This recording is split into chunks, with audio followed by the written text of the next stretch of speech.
Welcome to the podcast. It's Mr. Ish. We're here at Kips Bay Boys and Girls Club for their clubhouse.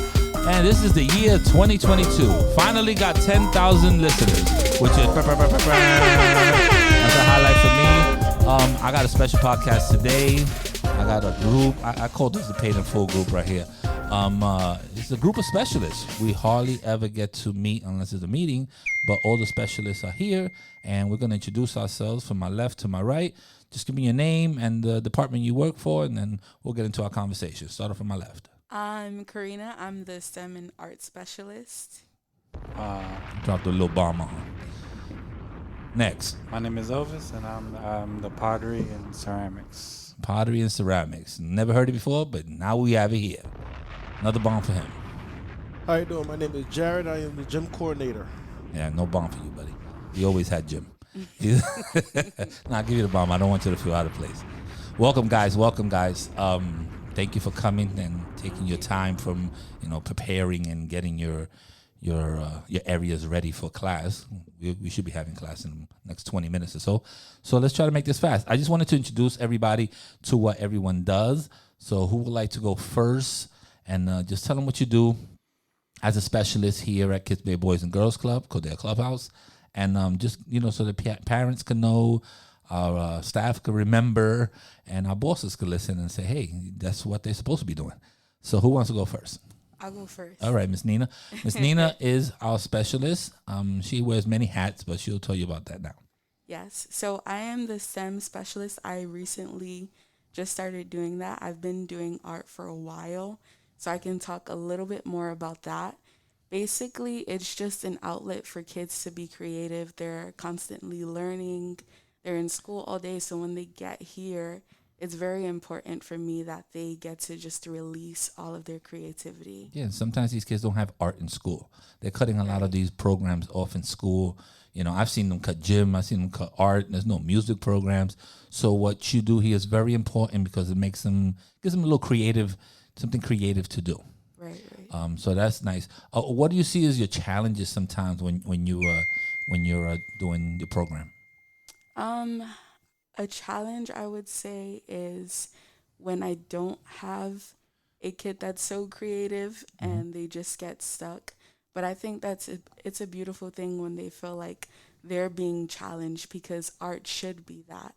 As much as it should be fun, it should be challenging, because juices should flow outside, Mm-hmm. And you could always find other things to do. I mean, if they're challenged and they can, be in art, maybe they could be in charge of the equipment.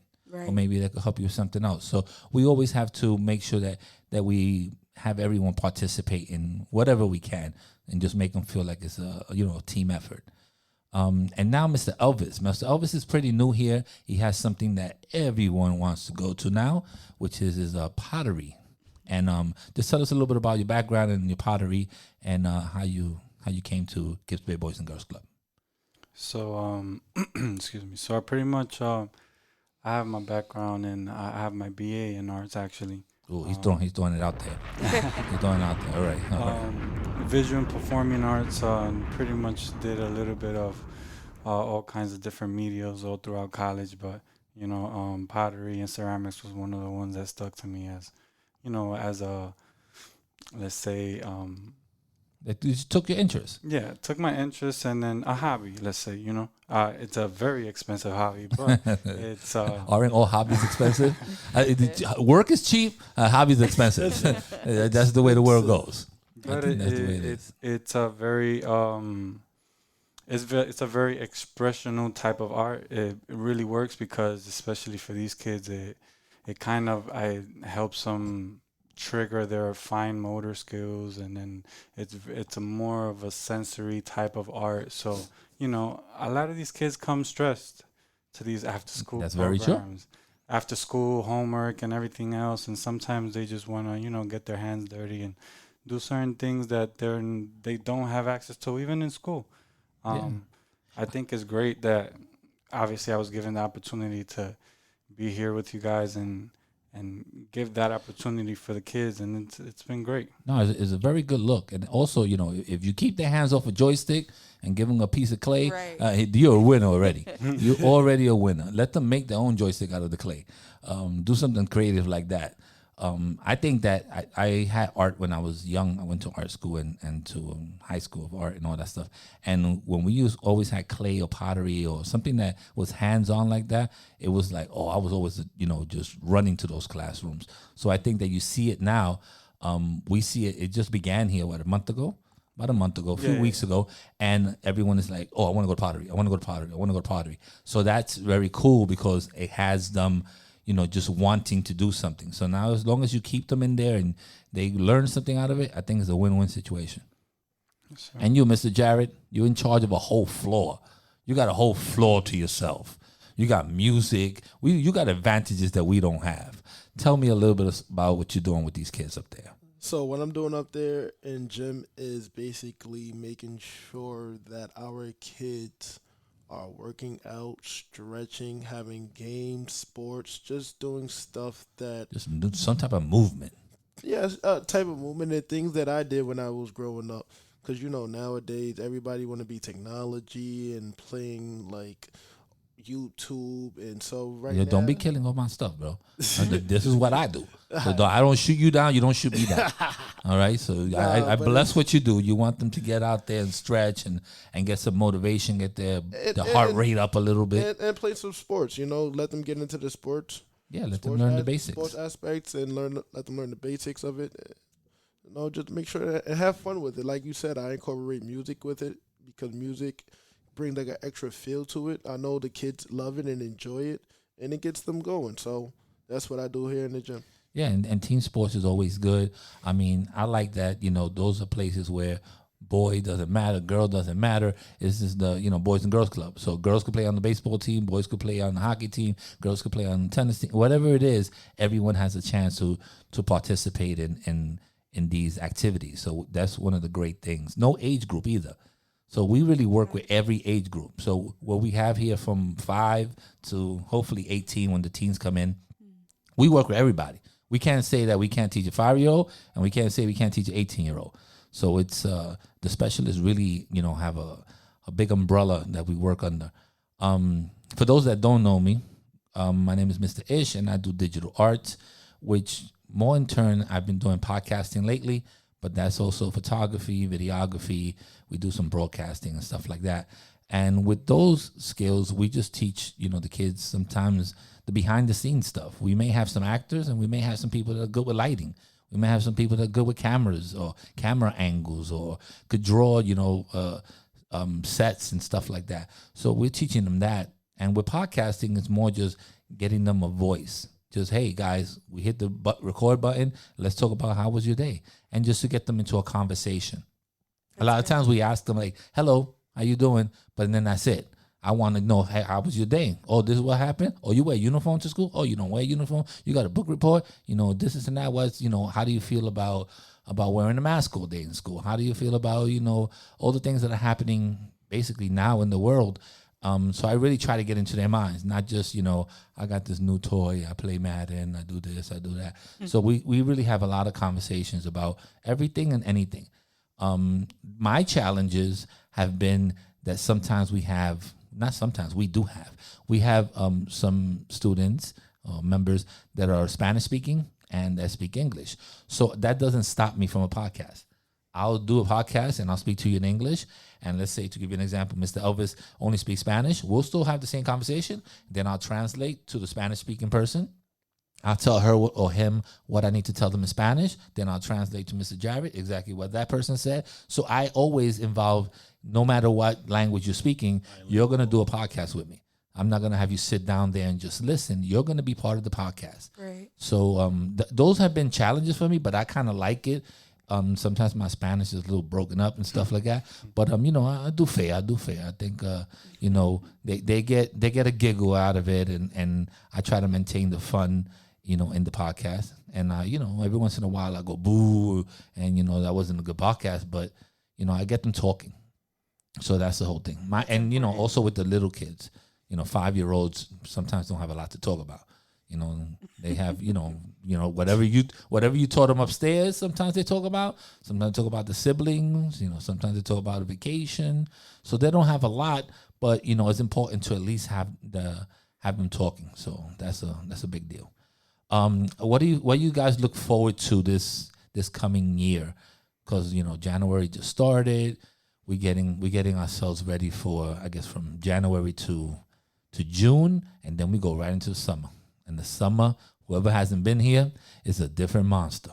Summer camp is different than after school. So what do you have for us to look forward to? I guess I'll start with Mr. Nina. You don't have nothing? I mean, there has to be some projects. I mean, we have Black History Month coming up, so there has to be something that you have to be doing. After that, we have Easter. We have graduations coming up. We have a lot of things coming up. I mean, they don't have to be like a calendar, but they don't have no big project that you're thinking about. Or anybody, Jared? We're currently working on doing some Valentine's Day stuff with the kids. Okay, that's good. Get me into that, because I don't want to buy my wife nothing this year. I'm going straight cheap. I'm gonna make you something, sweetie. I'll make you a card and a clay vase or something. Teaching these kids that sometimes not money doesn't always buy the, let's say, the happiness or the thought that you put into something. What you can make with your hands can mean something, can mean more than you spending your money. I mean, I don't know if you put one of those pottery next to a PlayStation 5 and they're gonna pick that, but maybe later on in their life they'll be like, yo, they appreciate that. I still appreciate my first trophy I got. I mean, I think I paid for it, to tell you the truth. I might have paid for it, but I got it though. I got the trophy. That's all that matters. I think I'd agree with him as well. Like, the kids are so very young, and if we think about their future, for them to like carry all of their art projects up until then and see like how much they've grown. Definitely. Well, you know how we could do that too? We could archive that by just taking pictures. We could just do that, right? And then we were like, hey, here's a little folder with your stuff, and you could see artwork that you did with Elvis, stuff that you did with me, a couple of pictures of the podcast, and maybe some pictures in gym. So you'd be like, here's your folder. This is what you did this year. And they could say, oh, wow, you know what? I did have fun. It was a good time, especially when we do trips, and awards is always a good thing. I mean, awards don't cost us a lot. We just get a piece of paper, come up with some new concept, be like, hey, thank you for trying award. STEM, you're reaching out, you're thinking out the box. For sports, I see that you participate all the time. I see that you do all the stretches. So you got the stretcher of the week award or something like that. And myself, for podcasting, I mean, for just being part of it, for coming into the room and wanting to talk, that's a big deal. So I think that we definitely have to motivate the kids, and that also motivates us. I think that when we see new kids here, we always get like, oh, that's a new kid, it's new blood. Let me start all over. Let me teach them what I want to teach them. So that's exciting. But we have to also try to find ways to motivate each other and to be part of it. So my motivation for you guys is, and I get upset at you guys, and I stopped doing it recently, but I used to bother people every single day about the podcast. And nobody listened to my podcast, and I feel hurt. I feel real hurt. Excuse me? I feel hurt. I feel for my corazón. Now you listen to my podcast. I'm talking to the other two people. I don't want to say their names, but I'm talking to the other two people. You feel me? I listen to your podcast. So I think that we should, since we're all in the building, we have to be proud of what we do. You understand? The same way you put a poster up and you keep your room clean and you're happy when they have the projects. I should be happy of the project that you're doing. I should be happy with the project that Elvis is doing. I should be happy with what you're doing with the kids upstairs, and vice versa. Everyone should be happy that we're doing something for these youth. They could be outside right now. They could be playing a video game. They could be, getting into some troubles as the age gets older, and we're stopping that.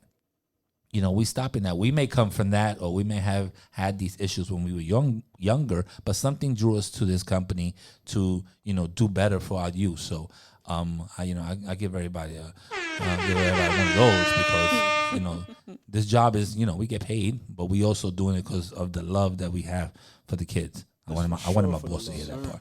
I may echo that one twice so my boss can hear it. I do it for the love. You do it for the love? Okay. That might be a song, but I can't play it because 30 seconds and then, we have to pay something. All right, guys. Thank you very much. I know we have to head off to our classrooms. It was wonderful talking to you guys. I'll post this up ASAP. You can listen to the podcast if you want. You understand? I'll be watching. Everybody can say goodbye. Goodbye. Goodbye. Bye. Favorite gym coordinator. Check. 1, 2, 1, 2. Check. All right. Thank you, my specialist. We're out of here.